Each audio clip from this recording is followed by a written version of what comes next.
malapit na MTR station sa Regal Gowling. Yeah. Ang agenda namin today guys is pumunta ng Ngongpin pero kasi may bagyo so hindi kami sure kung paano tayo today. Tapos guys, yesterday nawalan pa ako ng octopus card kaya ito yung gamit ko yung GoTime. And finally guys, nandito tayo sa Citygate Outlet and nagutom ako bigla. Kaya napabili ako nitong mga sushi and masarap to guys, try nyo rin to. Pero unfortunately guys, close ngayon yung Ngongping dahil sa typhoon and nag-bakehouse na lang kami. Ano ba guys, nung first punta ko dito sa Hong Kong, 12 HKD lang to. Pero ngayon, 14 HKD na. Grabe. Guys, narinig nyo ba yung crunch? Super sarap nito guys. And kung pupunta kayo ng Hong Kong, huwag nyo tong kakalimutan. Guys, nagpunta rin kami ng mall pero most of the stores are closed. Kaya change plan. Ang new plan natin today guys is explore natin yung Kowloon Park. But guys, sa libre yun, malapit lang rin yun sa hotel namin. So we don't need to worry in case mag-close yung mga MTR and other mode of transportation. And isa sa mga reason guys kung bakit namin to binisit kasi dati may mga picture dito yung parents ng boyfriend ko. So ito-try nila yon i-recreate. Nakaka-fascinate kung gaano ka-well-maintained yung mga parks na dito guys. And super functional. So, ang cute guys. Kasi nung pumunta kami dito, ang daming student kasi field trip rin nila. Guys, ang laki nitong Kowloon Park. And talagang may mga ponds, may mga animals talaga guys. May mga fountains, may CR, may mga food stalls. Eto guys, super cute talaga nitong flamingo. As in, super pink niya. Hindi lang siya ganun ka-pink sa video. Pero super cute nito.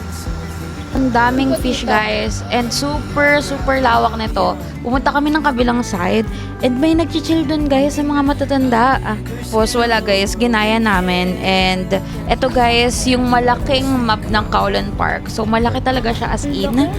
After that guys, kumain na lang kami sa Cafe de Coral. Ito yung menu nila guys and super affordable and ito yung in-order namin. Ko alam guys kung ano yung name ng in-order ko pero meron na siya ng pork, nung chicken, nung hotdog, and then yung salted egg.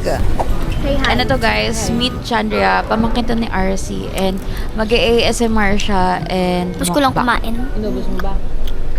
Hindi. Kunin ko yung ulam ko. Bakit ulam? Portok.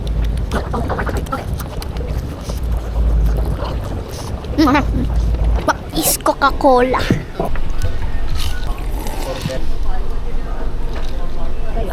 Bless me. Thank you, Lord.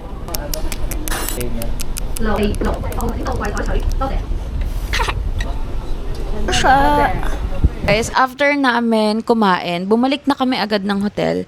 And guys, sobrang exact nung forecast nila. Natatama talaga yung bagyo, which is na-amaze ako. Guys, isa to sa mga pinaka-scary kasi last punta ko ng Hong Kong, may bagyo din. Pero T8 lang ata yun. Pero this time kasi T10. And guys, rinig na rinig yung howling nung lakas ng hangin. Guys, grabe lang rin sila mag-prepare sa typhoon. As in, well-prepared. Close na lahat ng establishment. Wala nang nalabas guys and talagang nagpa-follow sila sa mga precautions measures. Umbas lang kami talaga guys kasi kailangan namin ng makakain. So, ang only option namin is McDo kaya kami nandito. Guys, wala pala ritong rice. So, ang binili lang namin is burger, nuggets, mga ganun lang. Guys, grabe lang talaga yung lakas ng hangin. Ito guys yung itsura ng labas ng McDo. Danas na danas ang bagyo. After that guys, hinintay na lang rin namin mag-evening kasi sabi sa forecast is mawawala na yung typhoon by the evening and hopefully mag-open na rin yung mga ibang kainan. So ito kami guys, nung gabi na and papunta kami sa kinakainan kasi nakita namin yung post. May open na daw na kainan. So finally, if you're planning to go to Hong Kong rin guys and on the budget kayo sa mga foods, try nyo ritong kumain if malapit lang kayo dito. Along Cameron Road lang to guys. And talagang masarap yung food nila. Affordable, good for sharing, and ang daming option. So, check nyo to guys. Kasi yung mga foods nila, ang daming option, maraming kumakain. And ito yung pinaka-menu. Isum nyo na lang guys or i-post if you're interested.